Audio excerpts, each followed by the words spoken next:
Hey, this is Kevin again. I thought I'd mix it up a little bit and go back to World War II, just to throw a couple of different armies out there.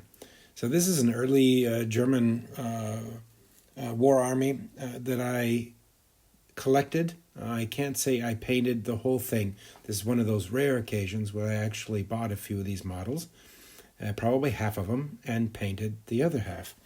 So this was a full collection that gave me every option that I could possibly want. I'm probably missing a few for the invasion of Poland in 1939 and the invasion of France in 1940. It probably takes me up to about 1941.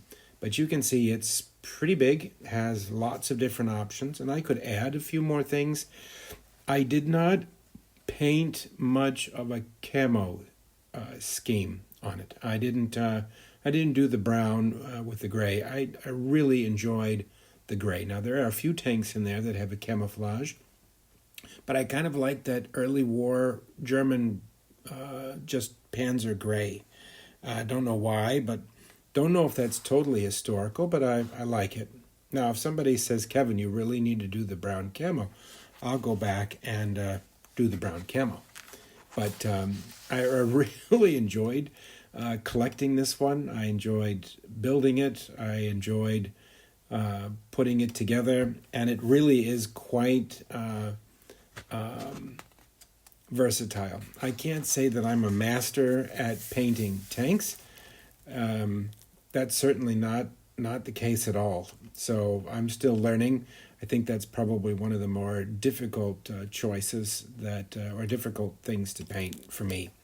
I gotta practice a little bit more, but this army you can build I've got enough to do a light armored company. I can do a medium armored company and a truck armored company. I think pieces of that. But I think there's enough there too to do a rifle company, an armored rifle company, a motorcycle company, and some other variants. Now, I started off playing Flames of War, but I've migrated from that. I didn't really take to the rules so much, and it's more of a gaming tournament kind of rule set, and I wanted something a little bit more realistic. So I'm actually now trying out the OGroup, and Two Fat Lardies has a new supplement for the 1940 early war for OGroup, and I like Battlegroup. So between OGroup and Battlegroup and Chain of Command, which you can surprisingly use with your 15 millimeters, I'm really enjoying this army.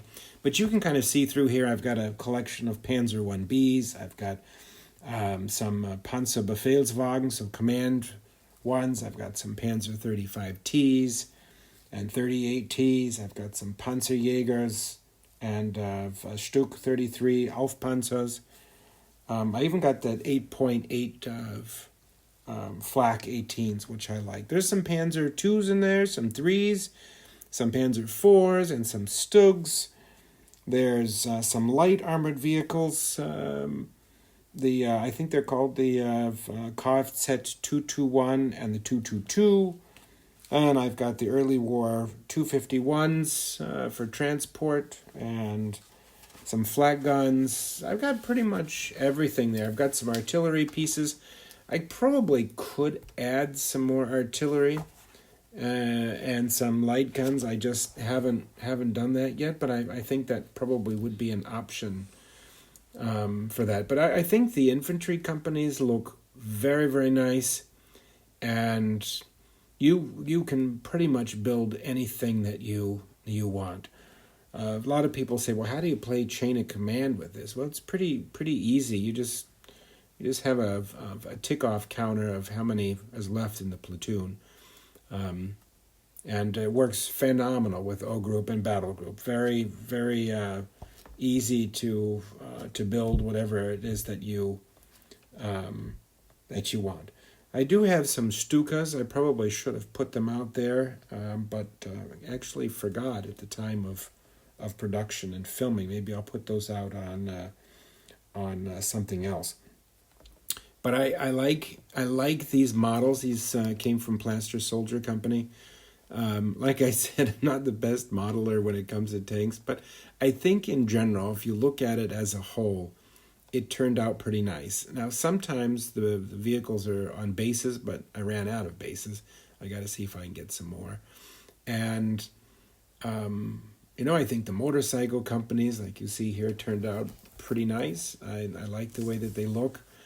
Up close, they don't look as good as they do if they're set back a little bit.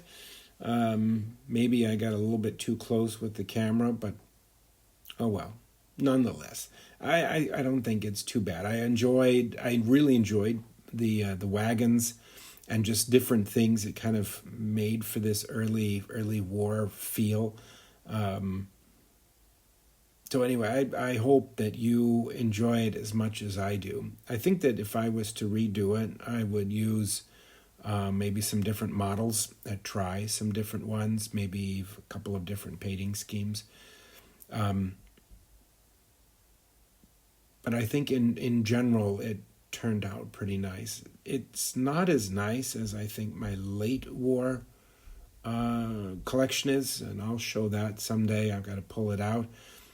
It's painted to a much higher standard. I was able to do, I think, the camouflage tanks and the Dunkelgelb a little bit better. And here you kind of see some paratroopers stuck in the vehicles. Sorry about that. That's the only figure I had. Anyway, I hope you liked it. I love this little army. It's fun. It's good looking. And hopefully it's an inspiration to all you World War II modeling enthusiasts. Thank you for listening to me. Take care.